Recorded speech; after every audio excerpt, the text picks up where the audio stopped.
Hello friends, ഞാനിന്നിവിടെ പരിചയപ്പെടുത്താൻ പോകുന്നത് ഒരു ലോഗോ ആണ്. ലോഗോ എങ്ങനെ ഡിസൈൻ ചെയ്യാം, ഞാനെങ്ങനെയാണ് ഇവിടെ ഒരു ലോഗോ ഡിസൈൻ ചെയ്തിരിക്കുന്നത് എന്ന് കാണാം. ഇതിന് വേണ്ടത് ഒരു ആപ്പാണ്, പിക്സ് ആർട്ട് എന്ന ഒരു ആപ്പാണിത്. ഇത് ഗൂഗിൾ പ്ലേ സ്റ്റോറിൽ ലഭ്യമാണ്. അത് ഉപയോഗിച്ചുകൊണ്ട് ഞാനിവിടെ എങ്ങനെയാണ് ഇത് ഡിസൈൻ ചെയ്തിരിക്കുന്നത് എന്ന് കാണാം. നിങ്ങളിൽ പലർക്കും ഇത് അറിയാമായിരിക്കും. ഇത് പുതിയ യൂട്യൂബേഴ്സിന് വേണ്ടി അവർക്ക് എങ്ങനെയാണ് ഈ ലോഗോ ഉണ്ടാക്കുന്നതെന്നും ഈ ലോഗോ നമുക്ക് യൂട്യൂബിൽ ആഡ് ചെയ്ത് ഉപയോഗിക്കാൻ പറ്റും. അപ്പോൾ നമ്മളൊരു ബ്രാൻഡഡ് ആയി മാറും. അപ്പോൾ നമുക്ക് ഈ ലോഗോ ഉണ്ടാക്കുന്നത് എങ്ങനെയാണെന്ന് വിശദമായിട്ടൊന്ന് നോക്കാം. അത് സിമ്പിളായിട്ട് ഞാൻ ഇവിടെ ഉണ്ടാക്കിയെടുത്ത, എൻ്റെ കാഴ്ചപ്പാടിൽ ഉണ്ടാക്കിയെടുത്ത ഒരു ലോഗോ ആണ്. നിങ്ങൾക്ക് നിങ്ങളുടെ ഡിസൈനിൽ എങ്ങനെ വേണ്ടെങ്കിലും ഉണ്ടാക്കാം. പക്ഷേങ്കിൽ അതിൻ്റെ ഫോർമാറ്റ് വരുന്നത് ഇങ്ങനെ തന്നെയാണ്. അതിൻ്റെ ബേസിക് ഫോർമാറ്റാണിത് ഞാൻ ഈ പറയുന്നത്. അപ്പോൾ നിങ്ങൾക്ക് ഇതിൻ്റെ കളറ്, ഇതിൻ്റെ മറ്റ് ഡിസൈനുകളെല്ലാം നിങ്ങൾക്ക് മാറ്റി എടുക്കാം. ഇതിൻ്റെ ഫോർമാറ്റ് ഇത് തന്നെയാണ്. അത് നമുക്ക് നോക്കാം. ലോഗോ എങ്ങനെ ക്രിയേറ്റ് ചെയ്യാം എന്ന് നോക്കാം. അതിനുവേണ്ടി പിക്സ് ആർട്ട് എന്ന് പറഞ്ഞ ഒരു ആപ്പ് ആവശ്യമാണ്. അത് പ്ലേ സ്റ്റോറിൽ ലഭ്യമാണ്. പ്ലേ സ്റ്റോറിൽ ഡൗൺലോഡ് ചെയ്യാം. പിക്സ് ആർട്ട്, ഇതാണ് പിക്സ് ആർട്ട്. ഇത് ഡൗൺലോഡ് ചെയ്ത് അത് ഓപ്പൺ ചെയ്യുക. ഓപ്പൺ ചെയ്തതിന് ശേഷം പ്ലസ് ഐക്കൺ പ്രസ് ചെയ്ത് താഴോട്ടേക്ക് വന്നു കഴിഞ്ഞാൽ അതിൻ്റെ ബാക്ക്ഗ്രൗണ്ട് ആണ് സെറ്റ് ചെയ്യേണ്ടത്. ആദ്യം തന്നെ ബാക്ക്ഗ്രൗണ്ട് ഞാനിവിടെ എടുത്തിരിക്കുന്നത് വൈറ്റാണ്. നിങ്ങൾക്ക് ഏത് വേണ്ടിക്കലും ഉപയോഗിക്കാം. ഞാനിവിടെ വൈറ്റാണ് ഉപയോഗിച്ചിരിക്കുന്നത്. ഇത് ഏഡാണ്. ഏഡ് ഒഴിവാക്കിയതിന് ശേഷം ടൂൾസിൽ ആണ് ആദ്യം പോകേണ്ടത്. ടൂൾസ് പോയിട്ട് അതിൽ ക്രോപ്പ് എന്ന ഓപ്ഷൻ ഉണ്ട്. ക്രോപ്പിൽ ഒരു സ്ക്വയറിൽ പ്രസ് ചെയ്യണം. സ്ക്വയർ എന്ന ഓപ്ഷനിലേക്ക് പ്രസ് ചെയ്ത് അതിനെ സേവ് ചെയ്തിടണം. ആദ്യമായി സേവ് ചെയ്തിട്ടതിന് ശേഷം നമുക്ക് അതിൻ്റെ ലെറ്ററാണ് ആദ്യം തന്നെ ടൈപ്പ് ചെയ്യേണ്ടത്. ഏത് ലോഗോൻ്റെ ആദ്യത്തെ ഫസ്റ്റ് ലെറ്റർ ഏതാണോ വേണ്ടത് എന്ന് വെച്ച് കഴിഞ്ഞാൽ ആ ഫസ്റ്റ് ലെറ്റർ ടൈപ്പ് ചെയ്ത് ഞാനിവിടെ എടുത്തിരിക്കുന്നത് എസ് ആണ്. എസ് എടുത്ത് പിന്നെ ഫോണ്ടാണ് സെലക്ട് ചെയ്യേണ്ടത്. ഞാൻ ഇവിടുത്തെ ഫസ്റ്റ് ഫോണ്ടാണ് സെലക്ട് ചെയ്തിരിക്കുന്നത്. ഇതിൽ ഫസ്റ്റ് ഫോണ്ട്. അതേപോലെ തന്നെ കളറ് ഞാൻ ബ്ലാക്കാണ് സെലക്ട് ചെയ്തിരിക്കുന്നത്. നിങ്ങൾക്ക് ഏത് വണ്ടിക്കലും ഉപയോഗിക്കാം. ഞാനിവിടെ ബ്ലാക്ക് ലെറ്ററിന് വേണ്ടിയിട്ട്, ഫസ്റ്റ് ലെറ്ററിന് വേണ്ടിയിട്ട് ബ്ലാക്ക് കളറ് സെലക്ട് ചെയ്തു. അത് സേവ് ചെയ്തു. അതിനുശേഷം എൻ്റെ രണ്ടാമത്തെ ലെറ്റർ വരുന്നത് എക്സ് ആണ്. ഞാനവിടെ എക്സ് സെലക്ട് ചെയ്തു. എക്സ് സേവ് ചെയ്ത് അതിൽ കളറാണ് നോക്കുന്നത്. കളർ ഞാനിപ്പോൾ കൊടുക്കുന്നത് റെഡ് കളറാണ്.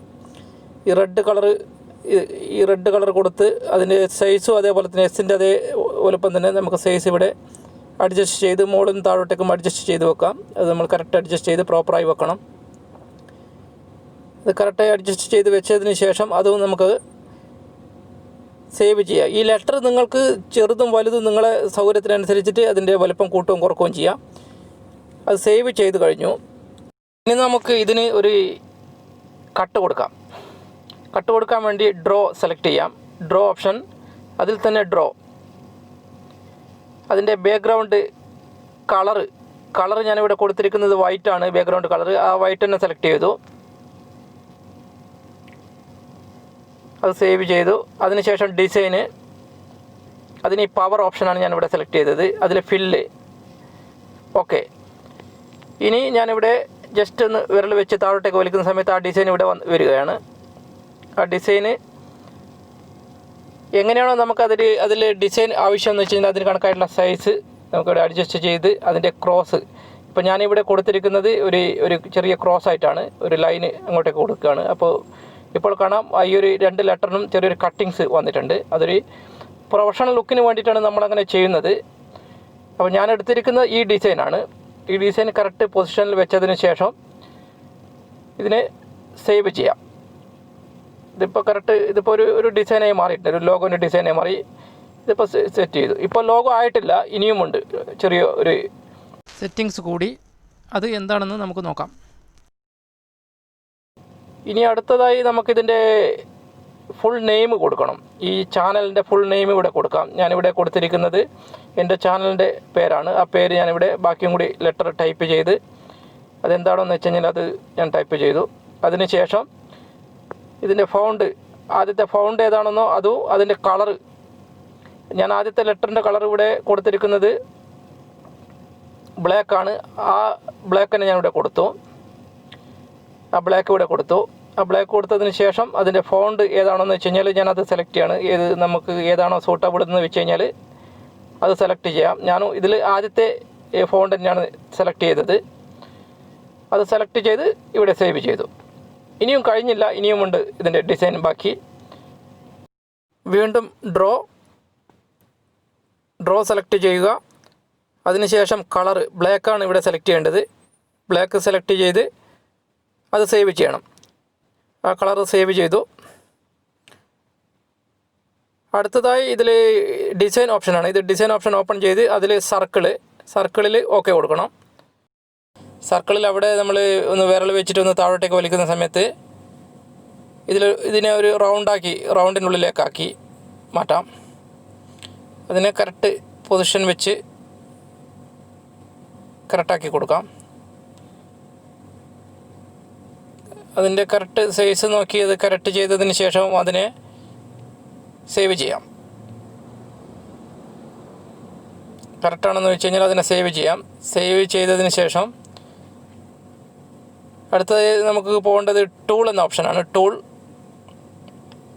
അതിൽ ഷേപ്പ് ക്രോപ്പ് എന്ന് പറഞ്ഞ ഒരു ഓപ്ഷൻ ഉണ്ട്, മൂന്നാമത്തെ ഓപ്ഷൻ. അതിൽ സർക്കിൾ എടുത്ത് ഇതിനെ നമുക്ക് കറക്റ്റ് ക്രോപ്പാക്കി എടുക്കാം.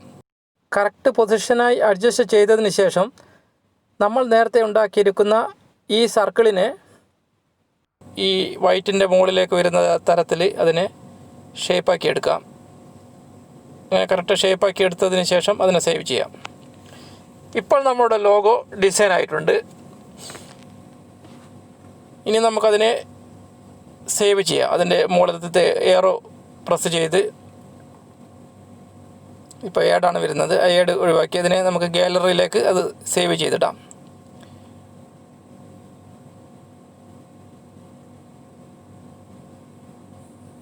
ഇപ്പോൾ സേവ് ചെയ്തു. അത് ഗാലറിയിലേക്ക് സേവ് ആയിട്ടുണ്ട്.